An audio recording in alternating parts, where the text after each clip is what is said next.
بسم الله الرحمن الرحیم د لوی سپیڅلي څخه تعالی په سپیڅلي نامه چې ډېر مهربان او رحم کوونکی دی. ملګرو څنګه چې مې پاس په عنوان کې لیکلي دي، زه به نن په یوه موضوع خبرې کوم چې هغه د هند غواړي له ټولو لومړی د طالبان د حکومت په رسمیت وپېژني. د پاکستان د اندېښنه یو 2 ورځې دمخه هلته په پاکستان کې د هغوی کوم نظامیان چې وو هغه او د هغوی هغه خفیه ادارې چې دي هغه سره په مشترکه ډول ناست وو او په دې تبصره کوله چې کېدلی شي هند یا د هند حکومت که چېرته طالبان په رسمیت وپېژني نو بیا پاکستان ته څه کول پکار دي. په هغې باندې نجم سیټي خپله تبصره کړې وه چې د هغې هغه مهمې کومې نقطې چې وي هغه ما ایډیټ کړي، ما ترې اخیستلي دي، هغه به هم له تاسو سره شریکوم ان شاء الله تعالی. نو لومړی به هغه ستاسو سره شریک کړم چې هند ولې غواړي د ټول نه د مخکې د طالبان حکومت په رسمیت وپېژني او لکه د کومو ملکونو سره یو ځای یا د کومو هیوادونو سره په مشترکه ډول باندې دا کار کول غواړي. نو لومړی تاسو دا تفسیر لږ واورئ، په منځ کې به زه ودروم، بیا به زه خپل نظرم له تاسو سره شریکوم. لومړی به تاسو ته دا دغه کوم भी हाथ पैर मारने शुरू कर दिए इंडियंस ने भी तालिबान के साथ राब्ते हाथ पैर मारने शुरू कर दिए इंडियंस ने भी तालिबान के साथ राब्ते खोल लिए और इंडियंस रूस को इस्तेमाल कर रहे हैं कि तालिबान के साथ हमारे रास्ते खुलवाएं और हमें एक सीट दें। अब एससीओ में तो सीट है इंडिया के पास और अफगानिस्तान में, मगर they want a bigger role in Afghanistan, मगर वो रोल मिल नहीं रहा because the Taliban not interested in India. India ने जो अभी चाल सोची है, मेरा जो ख्याल है, जो मेरी सोर्सेज है, वो ये है कि वहां एक सीरियस इंटरनल डिबेट चल रही है कि भाई हमारा क्या जाता है, हम उठ के जल्दी से अफगानिस्तान को रिकग्नाइज कर दें, हम कूदे هغه موضوع اوس راځي چې د هند ولې غواړي چې د طالبان حکومت د ټول نه لومړی په رسمیت باندې وپېژني. دا وایي چې لکه کوم اسلامي کوم دغه چې دی یو په هغې کې چې ټول مسلمانان یو ځای دي، د هغې کوم اتحادیه چې دی یا کومه ټولنه چې ده د مسلمانانو د هیوادونو ګډه، په هغې کې هند خپل یو سیټ لري. وایي دا غواړي چې په افغانستان کې هم ځان ته بیرته ځای پیدا کړي د طالبانو په حکومت کې، خو طالبان ورته دومره توجه نه ورکوي او وخت نه ورکوي. خو هند دا کوشش کوي چې د روس سره یو ځای په ګډه باندې د افغانستان د طالبانو دغه حکومت چې دی دا په رسمیت وپېژني، ځکه چې وایي د هغې د خپله د هند چې دی د هغې نه خو څه نه ځي، ځکه هغه خو د امریکا سره تعلقات ښه دي او دې په خاطر باندې د هغې څه مشکل نه لري. خو پاکستان چې دی دغه مشکل لري. که چېرته موږ لومړی طالبان په رسمیت وپېژني یا پاکستان، نو یو مشکل سره مخامخ کېدلی شو، مګر طالبان د دغه مشکل سره نه مخامخ کېږي. دا خبرې لږې نورې ما اورئ، بیا به زه سره د هغې هغه ژباړه او نورې زه خپله نظر به سره شریکوم. افغانستان پہنچے اور کہیں جی ایسی کی تیسی ہم ریکگنائز کرتے ہیں، وی شوڈ بی دی فرسٹ ٹو ریکگنائز افغانستان. ہم نے کوئی امریکہ شیکا کا تو ایف اے ٹی ایف آئی ایم ایف کا تو کھاتا کوئی نہیں. پورے پیش ځکه ما لږ تېر کړی دا څه ہم کودے افغانستان پہنچے اور کہیں جی ایسی کی تیسی ہم ریکگنائز کرتے ہیں، وی شوڈ بی دی فرسٹ ٹو ریکگنائز. مقصد ہند افغانستان ہم نے کوئی امریکہ شیکا کا تو ایف اے ٹی ایف آئی ایم ایف کا تو کھاتا کوئی نہیں. ہم تو ویسے ہی امریکہ کے کیمپ میں ہیں اگینسٹ چائنا، تو ہمارا تو کوئی پرابلم نہیں ہے، ہم تو فوراً ریکگنائز کر سکتے ہیں وداؤٹ اینی ایڈورس کانسیکوینسز. اور روس ریکگنیشن کے ساتھ ہم قریب ہو جائیں گے طالبان کے بھی، اور پریشر پڑ جائے گا باقی لوگوں کے اوپر بھی کہ وہ بھی ریکگنائز کریں، اور طالبان پھر ہماری جو اہمیت ہے یا ہمارا جو ہم نے فیور کیا ہوگا اس کو ریکگنائز کریں گے اور ہمیں بھی بلا لیں گے، آئیے آئیے آپ بھی بیٹھے یہاں. اور ہم پھر ایسی پوزیشن میں ہوں گے کہ جو پاکستان کا 120% انفلوئنس ہے اس کو کم کرنے کے لیے ہم بھی وہاں ایک ٹو ہولڈ، تھوڑا سا پیر تو جمائیں، پیر تو اندر آئے. اس وقت تو پانی میں ہے ہی نہیں، پانی میں ذرا دیکھے تو سی کتنا گرم ہے ٹھنڈا ہے. اور وہ ایک بہتر طریقہ یہ ہے کہ چھوڑے سب کچھ، ہم جا کے ریکگنائز کریں. اچھا اب اس میں وہاں بھی یہ ڈیبیٹ چل رہی ہے کہ جی یہ آپ خود ہی کر لیں. کچھ لوگ کہتے ہیں نا خود مت کرو، روس کو ساتھ لے کے چلو، بیکاز آپ کو بڑا بھائی کی ضرورت ہوگی اور بڑا بھائی ہے آفٹر آل. دا په روسه به دغه مقصد دا دی چې لکه هند دا غواړي چې لکه د طالبانو چې د پاکستان نه کوم اثر رسوخ دی د دې کمولو په خاطر باندې، ځکه چې وایي هغه خو لکه کوم مشکل کې چې پاکستان دی هغه تور لیست او هغه ګرې لیست دی چې د هغې نه بیا به تور لیست ته ځي، وایي هغه په هغې کې هم نه دی او لکه قرضې ته هم دومره ضرورت نه لري. لکه په اسان لغتونه کې نه قرض هم ضرورت نه لري چې چا نه واخلي. نو د دې لپاره هغه لپاره اسانه ده لکه هغه داسې وایي چې ټول کې به دا ښي چې موږ لکه لاړ شو د افغانستان د طالبانو حکومت په رسمیت وپېژنو، خو بیا خپله داسې تفسیري کېږي چې نه یوازې مه ځئ، لکه ځان سره روس هغه هم په دغه کې یو ځای کوي، لکه خپل هغې مقصد دا دی نه چې لکه د مشر ورور په ځای باندې لکه د هند او روس، نو دا به په شریکه باندې تاسو په شریکه مشترکه ډول باندې وپېژنئ. نو بیا لږ نورې دا خبرې واورئ به خپله تفسیر هم پرې کوو چې دا بیا څه وایي چې پاکستان ولې اندېښنه کوي دې لپاره. तो अकेले मत करें, 2-3 साथ ले लें और फिर भी आप पाकिस्तान को तो यक्के के ऊपर दुखी मार के फारग करें ना, क्योंकि पाकिस्तान अभी तैयार नहीं है रिकॉग्नाइज करने के लिए. मैं आता हूं उधर. वो क्यों? वो कहते हैं जी कि अगर इंडिया, रशिया, ईरान, चाइना ये फैसला कर लें कि जी हम रिकॉग्नाइज करते हैं तो पाकिस्तान एक तो रिकॉग्निशन हो जाएगी, तालिबान खुश हो जाएंगे, ये एक इनको एंट्री मिल जाएगी, पाकिस्तान आइसोलेट हो जाएगा. या पाकिस्तान रिकॉग्नाइज करे या ना. مقصد دې وایي که چېرته بیا هند، امریکا، هند، روس او ایران که چېرته دوی په ګډه باندې د طالبانو حکومت په رسمیت وپېژني، بیا هم پاکستان په ډار کې دی، هغه بیا په رسمیت نه پېژني، ځکه چې په دې باندې د امریکا ډېر اثر رسوخ دی او یو کمزوری اقتصاد دی چې نشي کولی بغیر د غرب یا یورپ نه، بغیر نه د غربي هېوادونو، یورپ هېوادونو نه او د امریکې نه بغیر دوی ته مشکل ده، ځکه دوی ټول تجارت ما خواته دی. نو دوی به د هغې انتظار کوي، دوی په خپل سر باندې طالبان نشي پېژندلی. که چېرته هغې وپېژني هند، روس او ایران، نو پاکستان به تنها پاتې شي. او د دې د کار دپاره وایي چې دی هند فکر کې دی او په دې سوچ کوي. لږ به زه دا نور هم دغه کوم چې لږ مخکې ته راشي چې نور څه وایي. अगर नहीं करता तो तालिबान नहीं माफ करेंगे, और अगर करता है तो अमेरिका, बादशाह, सऊदी अरेबिया, ये सारे लोग जो इनको पैसे देने वाले हैं और तजारत करने वाले हैं वो कहेंगे थोड़ी ऐसी नहीं तैसी. तो पाकिस्तान फंस गया है. او که به چې د پاکستان هم غواړي چې د طالبان حکومت په رسمیت وپېژني، نشي پېژندلی، ځکه چې امریکا، سعودي او دغه نور هېوادونه چې د پاکستان سره مرستې کوي او قرضه ورته ورکوي، نو بیا د هغې د حکم نه بغیر دوی دا کار پاکستان ته مشکل دی چې دا کار وکړي، او که نه یې کوي هلته د طالبانو سره په مشکل کې پرېوځي. نو موږ چې دی په 2 دغه کې په مشکلو کې راګیر یو. زه به لږ نور هم دا دغه کوم بیا تاسو ته دغه کوم ترجمه کوم یا ژباړه درته وکړم. ऐसी जगह पे या तो अमेरिका बादशाह तैयार हो जाए रिकॉग्नाइज करने के लिए और पाकिस्तान कर दे, या ये जो होने वाला है कुछ चाल चलने वाली है कि जी अमेरिका को छोड़े, दुनिया को छोड़े, यूएन को छोड़े, हम 4-5 जल्दी से कर लेते हैं. जो इंडिया और रशिया वेरी सीरियसली इसको इंडिया कर रहा है इस चीज को बिहाइंड द सीन्स. तो अगर ऐसे हो गया तो पाकिस्तान क्या करेगा? तो इसीलिए मेरा ख्याल है कि अब मोईद यूसुफ साहब भी रूसियों के साथ, इंडिया के साथ बात नहीं हो सकती. चाइना के साथ तो है पहले से बात, चाइना तो सपोर्ट करेगा पाकिस्तान को, मगर चाइना के अपने इंटरेस्ट भी हैं. तो अब रूस है. अब इसीलिए मेरा ख्याल है इस किस्म की बातें अब रूस से हो रही हैं कि ना ना ना ना ना ना इसके ये प्रॉब्लम है, ये प्रॉब्लम है, ये प्रॉब्लम है, और अगर किया तो इकट्ठे जाएंगे, मगर ये है, मगर वो है. अब मेरा ख्याल है कि ये सेंसिटाइज करना चाह रहे हैं आपकी पार्लियामेंट को कि अगर ऐसी सूरत हाल हुई तो हमें क्या करना चाहिए. क्योंकि अगर हुकूमत कोई ऐसा फैसला करती है जो कि एस्टेब्लिशमेंट को पसंद नहीं आता तो इट्स इन ट्रबल, और अगर ऐसा फैसला करती है जो अवाम को पसंद नहीं आता और अपोजिशन गले पड़ जाती है तो इट्स इन ट्रबल, और अगर ऐसा फैसला करती है जो अमेरिका को पसंद नहीं आता और यूरोप को पसंद नहीं आता तो इट्स इन ट्रबल. نو وای پاکستان د هر طرف نه په مشکل کې دی. که چېرته داسې فیصله وکړي چې لکه د غربیانو یا د امریکا د طبع مطابق نه هم پاکستان په مشکل کې دی، که داسې فیصله په خپل سر باندې وکړي او لکه هغه ملکي حکومت دی، سیویلین حکومت، نو بیا اسټبلیشمنټ چې دی نه چې فوج دی بیا د هغې سره په مشکلاتو کې پرېوځي. نو دې په خاطر مخکې خپله د پاکستان دغه امنیت مشر چې دی غواړي د روس لکه د روس سره اړیکه ونیسي او دې په اړه ورسره خبرې وکړي چې تاسې هم لکه فلحال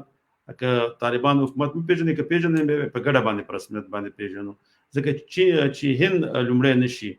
نو زه به لږ دا نور هم د اخرنۍ برخې به تاسو واورم، بیا به زه خپله خبرې کوم. तो रजा मेरा ख्याल है कि इस किस्म की अब दलदल में ये फंसी हुई हुकूमत, एस्टैब्लिशमेंट ये खुद फैसले नहीं करना चाहती कि तुसी करो, जाहिर है बिकॉज इसमें बड़ी इम्प्लीकेशंस है ना, जो भी ये अनाउंस करेगा ये फैसला फिर सारा मलबा जो है उसी के ऊपर आएगा ना, टाइटनिंग ऑफ द थ्रोट उधर उधर ही होगी ना अगर ये وای د پنجاب آرمي هم وای دا فیصله په خپل باندې نه کوي ځکه هغه دا ملکی حکومت ته پریږدي ځکه نه کوي ځکه چې دا وای کمپلیکیټ د پیچیده مسله ده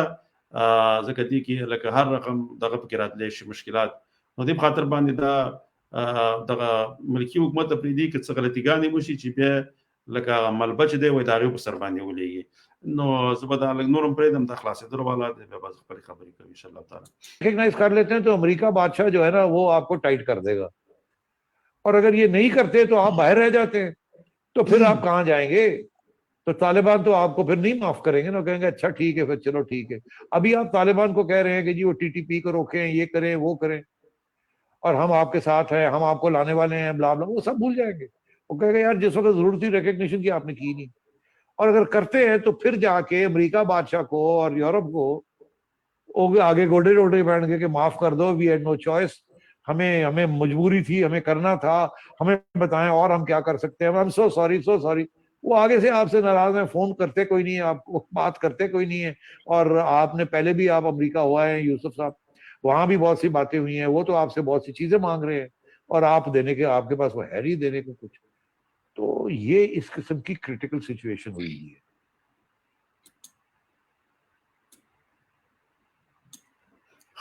د سیټي تفسیر خو ما اورېدل هغه ویل چې اینه کې چې د پاکستان د طالبانو حکومت پر رسمیت باندې کې چې ته وپېژنې نو بیا به ځي وایي دغه په خو ته به ولېږي د امریکې او د یورپ ځکه زموږ اقتصاد داسې نه دی او بیا هغې ته به وایي بیا موږ د خپل مشکل ورښکاره کوو او که چېرته د طالبانو حکومت په رسمیت نه پېژني نو بیا یو بل مشکل کې موږ ولېږو ځکه چې هغه کوم ټي ټي پي نه تحریک طالبان چې دوی د پاکستان وي نه د پښتونخوا کوم طالبان چې دي هغه چې اوس موږ دغه ته ویو چې لکه د افغانستان طالبانو ته چې دا موږ ته راکړي یا دغه کې را سره کومک وکړي چې دوی موږ ته را تسلیم کړي نو بیا هغې کار کې به هغوی موږ سره مرسته نه کوي بلکې په شا باندې به وټپوي موږ ته به نور مشکلات هم پیدا کړي نو دوی ته دا خپله دا یوه قسم اندېښنه ورته پیدا شوې ځکه دې باندې دوی 2 ورځې دمخه یو خپل مینو کې ناست وو په دې خبرې کولې نه لکه فوج او ملکی کوم دغه چې ادارې دي هغې په دې باندې تبصره کوله ما سره تېره ورځ ما یوه بله ویډیو ولیدله ده کې 2 قسمه ملایان دي یو د پنجاب ملایان دي چې هغه پاکستان ته ډېر زیات وفادار دي بل د عیسای روزلي ملایان دي چې هغه هم پاکستان ته وفادار دي ځکه عیسای روزلي دي د مغز نه ورته هغه فنډ راځي پیسې ورته راځي نو هغه هم کله کله په سینه باندې د پاکستان بیرغ لګوي او ورسره لکه دغه کې قائد اعظم ډیر زیات یادوي رحمت الله علیه ورته وایي او د پاکستان د جوړېدلو هغه ویاړ هم په خپل اخلي مګر بیا داسې پښتانه ملایان مو چې په هغې کې د مولانا فضل الرحمن پلار مفتي محمود هغه ویلي چې شکر دی زه د پاکستان د جوړېدلو په ګناه کې ما ګډون نه دی کړی او په دغه ګناه کې ورسره زه شریک نه یم او غفارخان بابا خو دا ویلي و چې د پاکستان دا کوم جوړ دا چې ده د پاکستان جوړول دا د انګریزانو یوه دسیسه وه نو هغه ما سره شته انشاءالله تعالی خو په دې به یو جدا بل پروګرام به کوم خو هغه دغه چې دی ما سره دغه ویډیو دا هم شته کوم اسرار چې دی هغه یو عالمه سړی خو بیا هم لکه هغه همیشه د پاکستان دوی چې هر ملایي که هغه دغه تبلیغي ملایان لکه طارق جمیل شو یا دا نور شولو دوی ډېر زیات دغه ته دغه پاکستان ته وفاداري ځکه پنجابیان دي اصلا هغه د پنجاب ګټې ساتي هغه د پنجاب د ګټو ساتونکي دي هغه د اسلام دپاره کار نه کوي هغه د پاکستان هغه اولنۍ دغه چې ده هغه د پاکستان ګټې ورته اولویت لري یا لومړیتوب ورته لري ځکه چې هغه هم ویل چې قائد اعظم یې خوب کېدلی او قائد اعظم چې کوم هغه موږ ته کومه څېره د هغې معلومه ده نو هغه خو لکه هغې ته ولي جوړوي مګر هغه خو د یو انګریز یو روزلی سړی و هغه څه چې دوی ښیي هغه څه نه نو دغه ملیان چې دي دا خپل هم کوم ځای نه چې فنډ اخلي یا د کوم ځای دپاره چې لوبېږي هغه دي بل دغه د پی ټي ایم په اړه به دومره ویو چې د پی ټي ایم د 12 تاریخ راتکارې ټانک کې کوم ځای کې کومه جلسه لري نو ټولو پښتنو ته پکار ده چې دغه جلسه کې په ګڼ شمېر باندې ګډون وکړي چې دغه جلسه د دوی کامیابه شي ځکه دغه پښتون ژغورنې غورځنګ د ټولو پښتنو غږ دی، یو اواز دی. نو دې کې باید ټول په ګډه باندې کار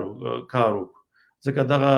پښتنو ته شعور ورکوي نه چې په دې پښتنو باندې پنجاب ظلم کوي، د هغې په وسایلو باندې قابض دي، او دغه د وسایلو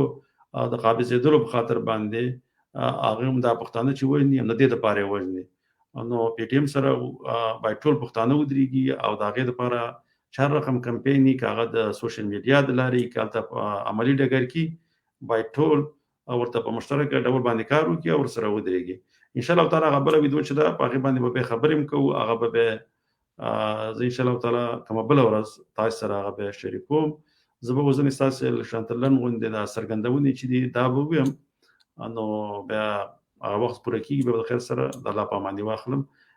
صمد افغان ورور سلامونه را لېږلي دي، وروره نړۍ مننه،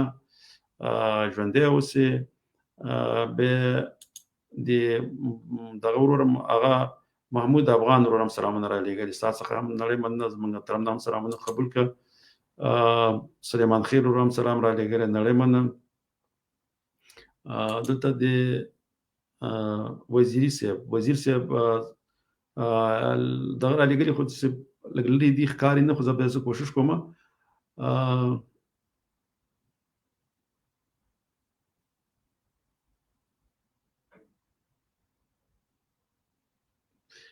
دا لکه دې دا دغه کړی دی چې لکه دغه پخواني نظام خلک ولې نه راځي، ځکه طالبان وایي چې دروازې خلاصې دي ورته، ولې دوی نه راځي، نه چې په دوی کې سره په دغه حکومت کې ګډون وکړي. ما په خیر سره همداسې دي، ځکه لرې دی سم ښکاري ما ته، ځکه کمپیوټر کې نو ته زه لرې ګورم څنګه چې دا پښتنه پیغله چې دا څه دي کړي.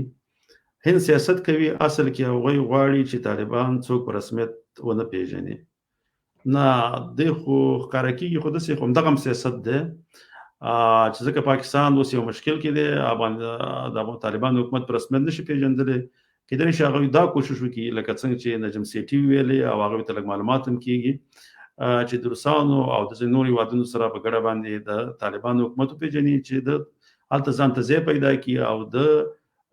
پاکستان اثر رسوخ کم شي. ځکه یو خو به هغې ته دا هم وښیي د طالبانو ته چې هیڅ وخت کې پاکستان چې هر څوک په حکومت کې د هغې طرفداري نه کوي، بلکې دا د افغانستان د حکومتونو خلاف ودرېږي همیشه پاکستان. ځکه که دلته هر حکومت راشي، که دوی په خپله خوښې حکومت راولي، هم بېرته دوی ورسره په مقابل کې ودرېږي، ځکه اصلا دوی افغانستان ورانول غواړي. دوی د افغانستان په جوړښت کې او پرمختګ کې د پنجاب تاوان دی. نو کېدلی شي دا ورته په ګوته کې چې موږ تاسو پیژنو، هر څومره پاکستان ستاسې د مارګرتوب چغې هم وایي، خو په حقیقت کې هغه ستاسې ملګري نه دي، او دا یو حقیقت دی چې هېڅ وخت کې پنجاب چې دی هلته واکدار قوم پنجاب دی، هغه هېڅ وخت کې د افغانستان د حکومتونو طرفدار کېدلی نه شي. د ظاهر شاه نه ونیسه بیا داود خان پورې، په داود خان کې خو مستقیما په افغانستان کې لاسوهنه شروع کړه، او بیا وروسته پسې دا څومره حکومتونه چې راغلي د ټول په ضد باندې دوی ډلې ولا په مقابل کې ودرولې دي، او په افغانستان د ورانولو دپاره یې کوشش کړی چې هلته هره ډله په واک باندې رسېدلې ده. اوس که طالبان هم په واک کې دي، دوی به دا دې کوشش کې به وسمي چې به بله داسې ډله پیدا کړي چې طالبان پرې ووایي، او دا کار دی، او یا داسې مشورې ورکړي چې طالبان خپله داسې شي چې خپله د خپل قوت خپله راوپرځېږي. نو لکه دوی که په دوی مشورو باندې عمل کوي، هغه بس فکر چې پاکستان کې دی چې یو ښه دوست وي، خو دا ښه دوست کېدلی نه شي. نو ځینې داسې مشورې ورکړي چې خپله په دنیا کې دا داسې کړي چې نور یې لکه یوازې پاتې کړي، ځکه لکه د تیر ځل غوندې، او بیا په چا باندې کوشش وکړي چې بل چا نه ډالر واخلي او دغه حکومت بیا وځپي او ویې وهي، ځکه دا د دوی کار دی. خو باید که طالبانو خیر د دوی په سیاست باندې د پنجاب پوه شي. د ملنګ جان ورور چې خدای صاحب سره منم، نړۍ مننه وروره.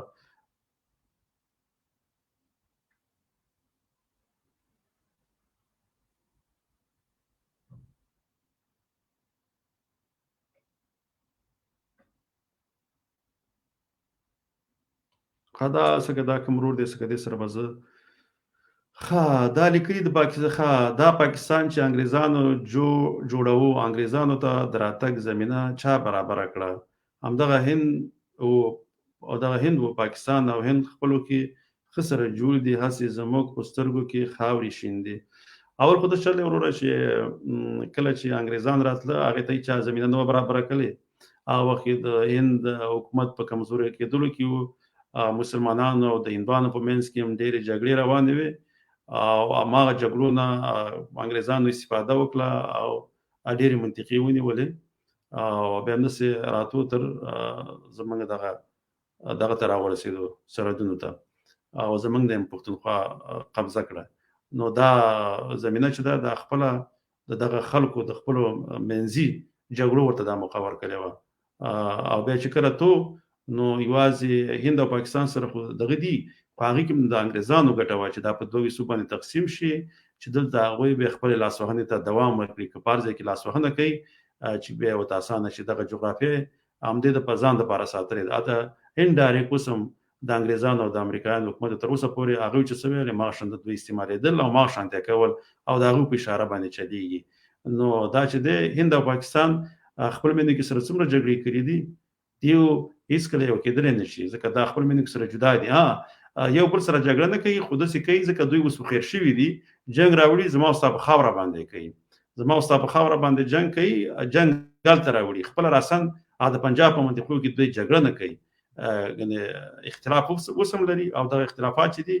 دا بمدسي ځکه چې الته د غوي سره په سیندونو او په نورو ځشان باندې چې ده هغه باندې دا غوي هغه مخالفتونه دي او هغه جګړه به دوی په منځ کې تر همیشه د پاره نه ختمېدونکې نه ده نو دغه مسله ده چې چې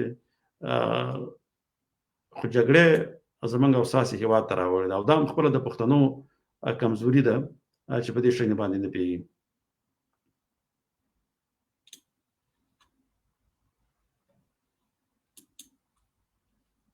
ډاکټر اسحاق خو دا هم ویلي چې افغانستان به تجزیه کیږي دا هغه خپل د سیو پېشنګوئی کړي و چې د سیو کار به کیږي خلا ان شاء الله تعالی کار به نه کوي بلکې افغانستان به لویږي او لوی افغانستان به جوړیږي هغه چې هر څه کوي هغه مقصد د سیو دی چې هغه دا کله چې مقصد دا و چې د پښتونخوا منطقي به د افغانستان سره یو ځای کیږي افغانستان ته تجزیه کیږي اصلا مقصد دا دی چې پاکستان ان شاء الله تعالی تجزیه کیږي پنجاب به جدا کیږي او د پښتنو خپل د منطقي چې دا بسره یو ځای کیږي دا خبره کړې و ځکه دا پروګرام کې مام داخلي و هغه چې دا خبره کړې و چې لکه د مفتی محمود او دغه د غفارخان بابا په اړه چې دا خبره کړې و هغه هم د خاطر باندې کړې و چې هغه پنجابي ملاو د دوی دا خبره په خینه لګي نو د خاطر باندې دا کړې و ځکه چې چار رقمي به ما خپل هغه د خپل خلکو د پنجاب ګټي چې دی هغه لپاره لومړیتوب لري نه د کمبل هغه د اسلام د مخکې خپل ګټي او خلکو ته مهمه دي زه دا غوړو راخلم زماني سیب زما په ان کې طالبان ژر تر ژره لوی جرګه دراوختل اعلان و نکړي او تګلار اوازې نکړي نو لري به نوي چې د پسرلی په پیلېدلو به افغانستان یوې بلې کورنۍ جګړې شاهد وي نظر دې بالکل سم دی ځکه یو کور کې چې اقتصادي ستونزې څومره ډېرې ما عمره په کورنۍ جګړې خپل هغه یو کور کې جګړې پیدا کیږي نو که د افغانستان اقتصادي وضع ښه نشي او ورځ دغه د اقتصادي وضع خرابېږي نو به هغه کوم دشمنان چې دي هغه د لپاره ډېره ښه موقع په لاس باندې ورځي یو کوټې ډلګۍ له چې لږې پیسې ورکړي بیا د خپل هغه مشکلاتو په خاطر باندې هم د یو هیواد ایجنټان جوړیږي ځکه د ډېر ځلې د کار شوی دی نو دغه خبره خدا ان شاء الله تعالی کې چیرته الله کول او دوی د سیاست څخه کار واخلي دغه شانت لوی جرګې راوغواړي او حکومت کې نور افغانان هم هغه ته د ګډون کولو لپاره وای نو ان شاء الله تعالی بیا امنیت هم راشي افغانستان به د پرمختګ په لار روان شي او کوي نه کینو دا خبره خدا دغه مشکلات برازي ولا دی وکړي چې دغه مشکلات نور په افغانستان کې را نشي خاص کر د جګړو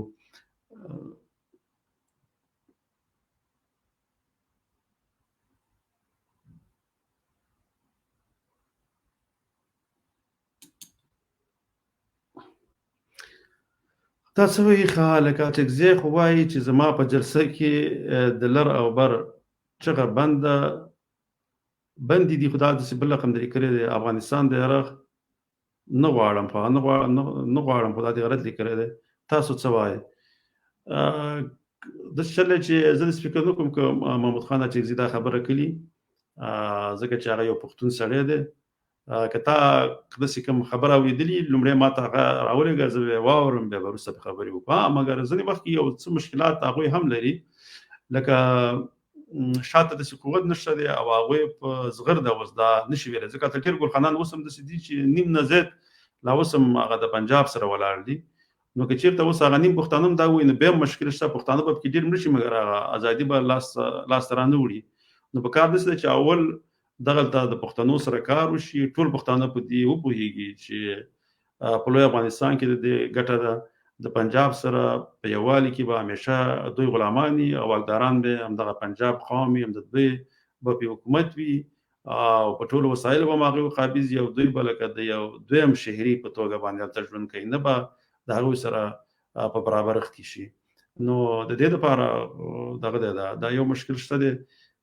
چې باید پښتانه اول په دې وپوهېږي چې لومړی دوی پښتانه دي، بیا وروسته چې دی په پاکستان کې ورګډ شوي دي، هغه هم انګریزانو ورګډ کړي دي او بادار قوم یې ورته پنجابیان جوړ کړي دي. نو که تاسو سره بیا هغه ویډیو هغه بیا راولېږئ چې بیا موږ یې واورو، ځکه ما خو داسې ویډیو کله نه ده اورېدلی او نه زما داسې یقین راځي. صحیح ده، هغه لکه اوس فعلا خو هغه ماته سیاست کوي یا یو څه مشکل شته دی، ځکه اوسه پورې خو لا هغوی غږ نه دی کړی. دا خو زما نظر دی چې افغانستان چې دی هغه لازم دی، نه بغیر د هغې نه دغلته به پښتانه همیشه د نورو قومونو سره سیال قوم نه شي او همیشه به د نورو حکومت وي او همیشه به د پرمختګ په ریځ کې د اقتصاد په ریځ کې به همیشه دغه نورو قومونه چې هلته لکه فارس دي دغه نور قومونه دي دوی نه به وروسته پاتې. نو که غواړئ چې پښتانه پرمختګ وکړي باید ځان ته ازادي واخلي او لوی افغانستان جوړ کړي. د دې نه بغیر که دا هر څومره دغه وکړي وسه وکړي همدغه شاوخوا موږ که دا ګاونډي هېوادونه وګورو د ټول اقتصادي وضع د پښتنو نه ښه ده، که هغه د پښتونخوا پښتانه دي که د افغانستان پښتانه دي نو هغه ټول ترې مخکې دي. ټول مشکل خپله پښتنو ځان ته پخپله جوړ کړی دی، ځکه چې دوی آزاد نه دي، همیشه نور غلۍ په وسایلو مله نور قابض یې ټولې هغه فیصلې وله نور څوک کوي. نو هغه چې کوي هغه به د کوم قوم چې واکدار دی د هغې مطابق هغه به د خپلو ګټو دپاره داسې فیصلې کوي چې د هغه قوم پکې ګټي، نه د پښتون قوم پکې ګټي.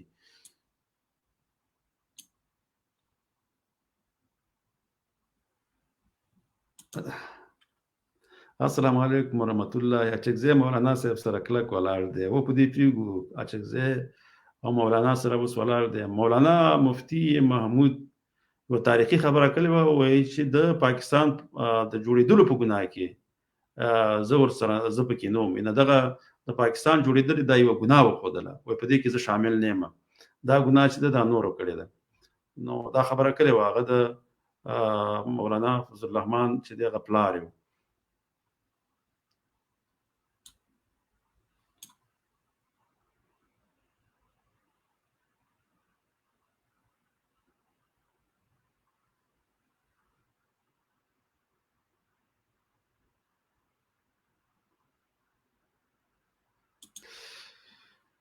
دې لیکلي وه مشر افغانان ډېر بې وفا خلک دي،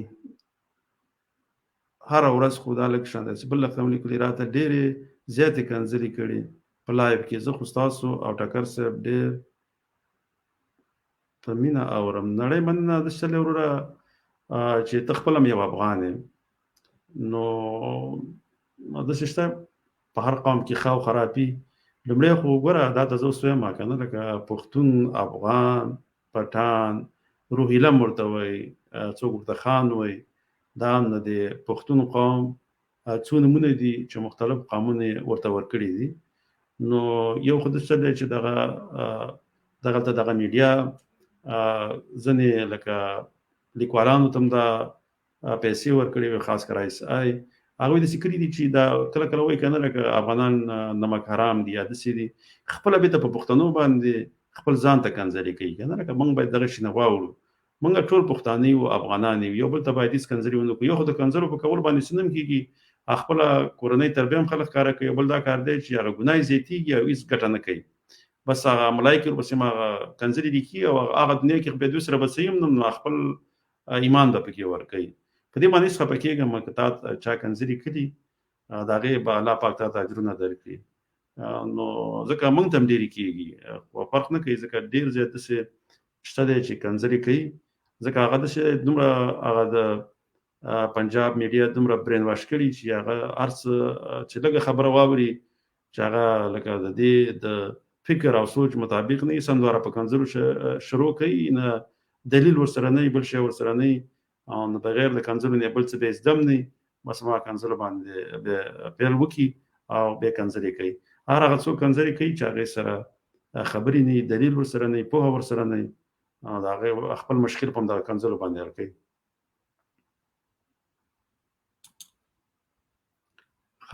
پښتانه پیغله راته څه لیکلي بیا وایي د خیره په ثبوت درته کوم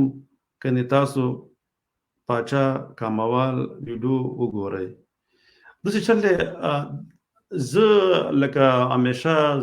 زما د احساسات او دا شی نه جذبات چې راپارېږي او زر سړی فیصلې کوي، دا زما خپله دغه کار نه دی او نه مې دا خوښېږي.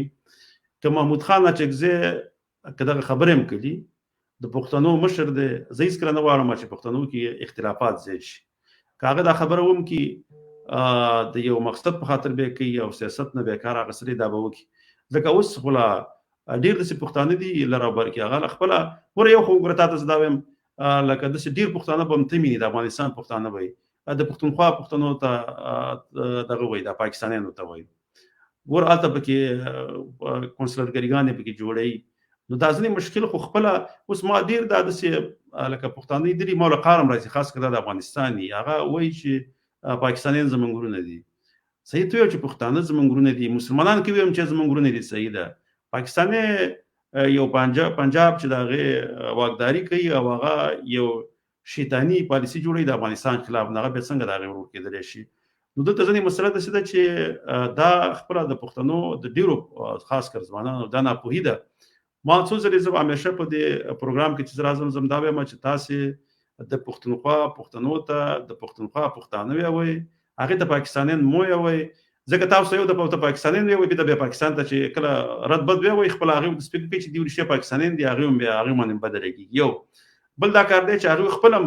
دومره برین واش شوي دي چې همیشه بس دغه د پاکستان جنډه لګولي په ځان باندې. مقصد دا دی چې موږ د پنجاب په غلامۍ کې یو، د پنجاب په غلامۍ باندې خوشحاله یو. لکه دغه شی هغوی کې هم شته دی. اول باید هغوی پوه شي چې دغه زه همیشه دا وایم چې دا جنډه چې ده دا د پښتنو د محکومیت جنډه ده، د پنجاب د بادارۍ او د هغې د حاکمیت جنډه ده. دا کومه جنډه چې د پاکستان ده، د کوم پاکستاني نوم چې دی دلته دا نور قومونه محکوم او پنجاب پکې واکدار. په دې باندې اول باید پوه شي. په دې باندې محمود خان خپل هم پوه دی چې که زه هر څومره دلته ژوند وکړم زه د خپلې خاورې مالک کېدلی نه شم، لکه د خپلې خاورې د پښتونخوا مالک کېدلی نه شم. دلته زما ژبه واکمنه کېدلی نه شي، دلته زه په خپله خاوره په خپلو وسایلو باندې زه واکمن کېدلی نه شم. صحیح د لږ وخت دپاره به هغه یو څه ګټه ترلاسه کړي، ځکه ISI او ځینې خلک به ورله د هغې منافع یو څه دغه به ورته ورکړي، یو څه سیټونه به زیات واخلي. مګر دایمي په پاکستان کې ژوند کول د پښتنو په تاوان دی. خو دا خو زه وایم هلته خو ځینې خلک نشي ویلی، ځکه هلته که دا خبره چا وکړه یو خو یې نیسي، بل ترور کېږي، ټارګېټ کیلنګ چې ورته وایي هدفي وژنه کې وژني، نیسي، ښې وهي ټکوي. خو زه باید د هغې هغه مشکلاتو ته م وګورم. او که چېرته په سیاست کې برخه نه اخلي نو د دې محمود خان ځای به یو بل سیاستوال ونیسي چې هغه به د دې نه ډېر ګلخاني، د محمود خان نه به ډېر خرچ شوی په پنجاب باندې. لکه دا محمود خان خو بیا هم د لر او بر د پښتنو چغه وایي د پښتو د ژبې د حاکمیت خبره کوي، هغه به بې دام نه کوي. لکه دویم ورسره په چل ولا اوس وګوره کله چې عوامي نیشنل پارټي په خیبر پښتونخوا کې حکومت و نوم یې واغوستو، صحیح دی چې هغه هم په روان اغوستو، بیا ورسره هلته لږ د پښتو کوم ښوونځي چې و په هغې کې د 5مه پورې هغه نصاب کې یو کتاب شامل دیم راغی او هغه 13 ترمیم واغوستو، په هغې کې داسې و چې ثبوت یې ډېر اختیار ورکوه. هغه هم هغه ګوره پنجابي آرمي داسې کار وکړو چې هلته داسې یو حکومت بېرته په مقابل کې ورته راوستو چې هغه ټول هغه 13 ترمیم هغه اوسني حکومت چې هلته کوم یو حاکم دی هغه پښتانه هغه نه غواړي، څه چې د پنجاب وایي هماغه شانته کوي. NP بیخي د هغه د نوم او هغه د 13 ترمیم له داسې سزا ورکړه چې ډېر کم سیټونه یې واخیستل. یو خو داسې دی چې مطلق یو د پۍ فیصله وشي چې هغه ټول پښتانه وکړي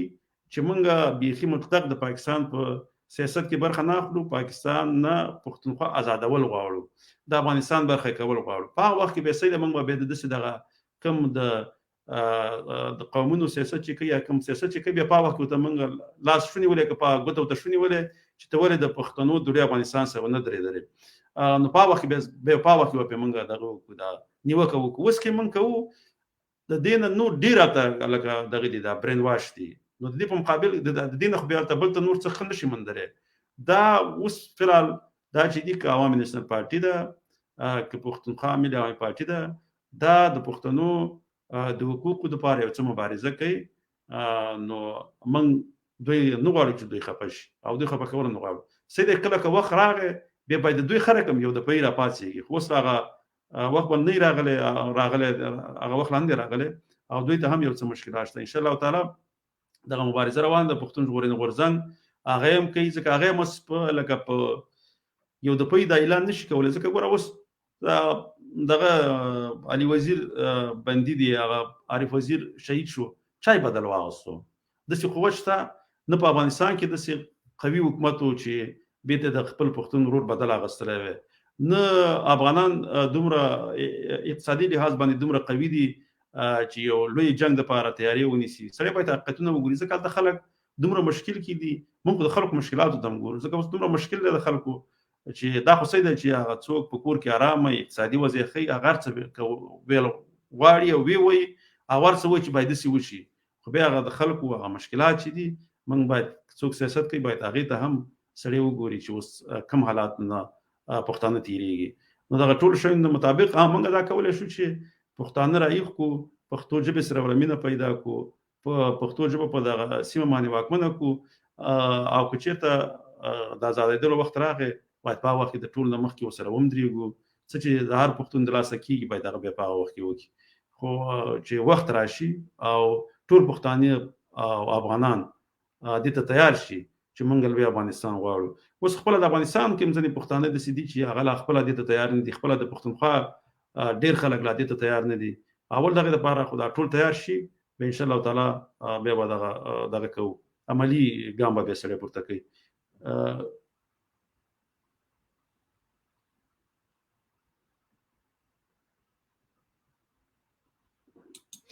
دا څه دي څه ویلي دي نور پښتانه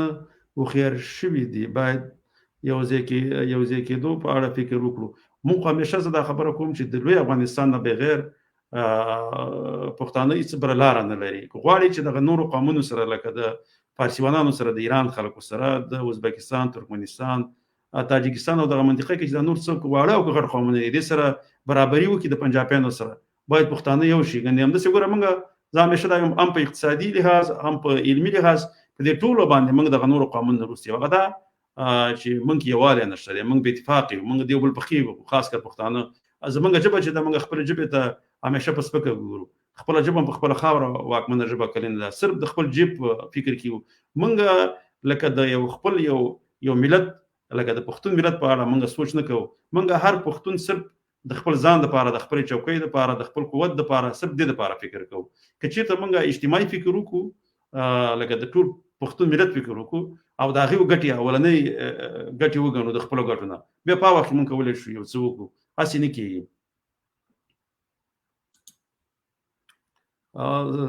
ابراهیم وروره نړۍ من چې راښکاره شولې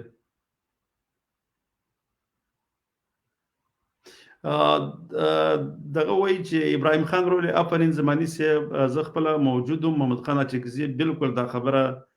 نه کړې چې د لر او بر نارې مه وهئ. د پاکستان په بیرغ جنجال وشو، بدنظمي جوړه شوه، مشر د بدنظمي ولیده ځکه یې وویل چې دلته نور بیرغونه باید څوک را نه وړي یا څوک نه راوړي. بالکل موږ په دې پوهېږو، ځکه موږ چې دی په دې پوهېږو چې خاص کر پښتونخوا ملي عوامي پارټي او بیا محمد خان اچکزی دا یو قوي پښتون دی. د دې پلار د پښتنو په خاطر باندې په شهادت رسېدلی دی، بندیخانې تېرې کړي دي، د خپلې ژبې دپاره کتابونه لیکلي دي، د ژبې دپاره خپل کار کړی، اخبار یې ورته راایستلی و، مجله یې ورته راایستلې وه. د هغې باندې ما یو پروګرام هم جوړ کړی و، بیا د هغې هغه لنډ ژوند ما په یو پروګرام کې بند کړی و. نو په دې باندې موږ ته جوته ده او ان شاء الله تعالی به کار کوي او هغه مشکلات باندې باید بل پښتون پوه شي کوم خبرم کوي ځکه هغه یو سیاست د مخینه یو ځای کې خبرو کې هغه باید موږ په کارونه نیسو چې هغه څه خاطر باندې کړی ده موږ باید نور لکه دا غنه چې هغه نور پښتانه کداغي په ګوند کې دي په نورو ګوندونو کې دي موږ باید کار وکړو موږ کولای شو چې آزاد یو ځای کې خپل خبره وکړو او هغه به کوو ان شاء الله تعالی څنګه د پښتنې پیغلې بیت شریک کړی دي محمود خان ګوره دا ستا بیخي مطلقه غلطه خبره ده محمود خان شو او که منظور پښتون دوی سره چې کله زه اصلا دا ستا کوم نه ویم ځکه دا بیا داسې کېږي که زه چې د خپلې خولې نه ویم مخکې ما څو دفعه داسې شی نه زه لکه نه لولم ځکه دا هغه شی نه دي چې ځینې وخت کې هغه ځینې پښتانه چې دي کمزوري هغه هلته لیکي د پښتنو په منځ کې د نفاق په خاطر باندې دا کار کوي بیا تاسې هلته ولولئ بیا نور ځینو کې هم د هغې هغه نظر تاسې هم شریکوئ دغه شی چې دی زه هیڅکله د دې دغه نه یم ده طرفدار نه یم دواړو طرف د پښتانه باید یې خاص کر هغه کوم چې د پښتو ژبه مین دي او په پښتنو باندې مینان دي باید هغه د پښتو دپاره کار وکړي نو داسې لکه کوم چې تاسو لیکئ نو الله دې وکړي چې پښتانه یووالي ته راشي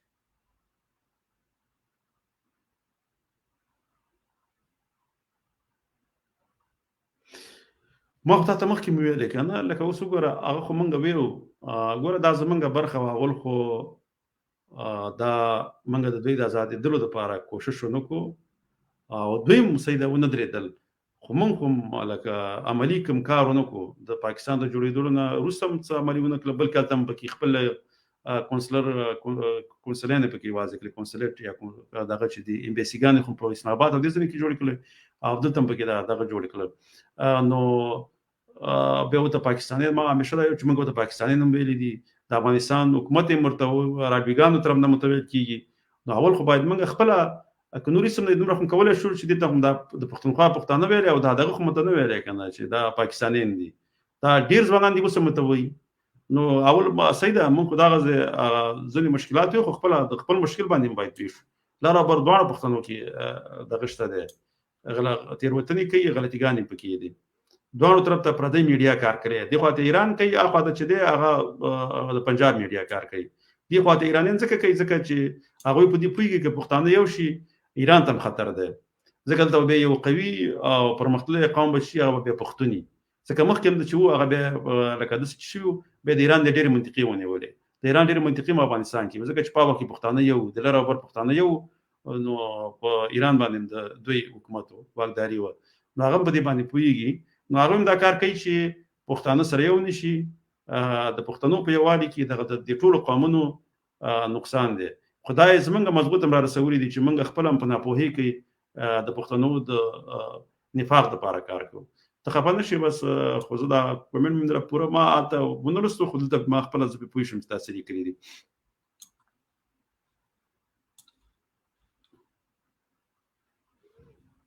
ما ګوره د هغه منظور پښتون مشکلاتو ته ګوره که هغه داسې په زغرده باندې د موږ چې څه ویو د هغه ووایي نو هغه ته بیا پرېږدي عارف وزیر یې مړ کړو زه همیشه دا دا یې شهید کړو چا څوک یې بدل اخیستلی شي داسې د هغې نور هغه خپلوان یې مړه کړل چا یې بدل واغوستو اوس علي وزیر بندي دی څوک یې راخلاصولی شي داسې ډېر په ابل ورځ یو پښتون یې هلته ویشت د خپل مور او پلار په مخ کې ویشت چا یې څه وکړه خو دغه یو غږ به یې وبې کي هغه په یو غږ به په هغې باندې په غږ باندې بیا سید موږ خوشحاله شو مګر هغه به څه وشي هغه د پښتون به خپل هغه دغه به د لاسه ورکړي ژوند به د لاسه ورکړي نو باید اول یو حکمتي عملي جوړه شي د هغې مطابق بیا نور کار مخکې لاړ شي نو داسې خو د هغې خپل عمل ته موږ باید هغه ټول ژوند ته اول هغې ته فکر وکړو چې هغې خپل هغه دغه چې دی زه چې د پنجابي ارمي ویم هغه ډېر لکه ظلم کوي لکه هغه داسې بمباري وکړه او اپریشن یې وکړه په دغه پښتنو منطقو چې کلي کلي بمبار کړله هغه د ځمکې سره ځمکه کړله هغه ویډیوګانې شته چا یې څه وکړله هېڅ هم نه خو داسې پکار دی چې که چېرته افغانستان هم یو لکه دوی خو ځکه افغانستان هم نه غواړي چې قوي یو هېواد شي که هغه قوي وی کېدای شي بیا هم د خپل پښتنو سره ودرېدلی وی اوس خو څوک شته هم نه دی زه انشاءالله تعالی یو وخت به راځي لوی افغانستان به جوړېږي پښتانه به سره یو کېږي انشاءالله تعالی او پښتو ژبه به د لوی افغانستان واکمنه ژبه کېږي د هغې دپاره به انشاءالله تعالی موږ کار کوو نه علي وزیر په یو مقدمه کې خوش شو به د بیا ونیو به بل دغه کې نیولای دی آزاد نه دی مکمل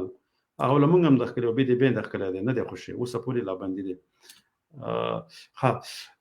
تر بل ویډیو پورې په لوی الله جل جلاله سپارم خوشاله آرام او سوکاله ژوند ولرئ د لوی الله جل جلاله په امان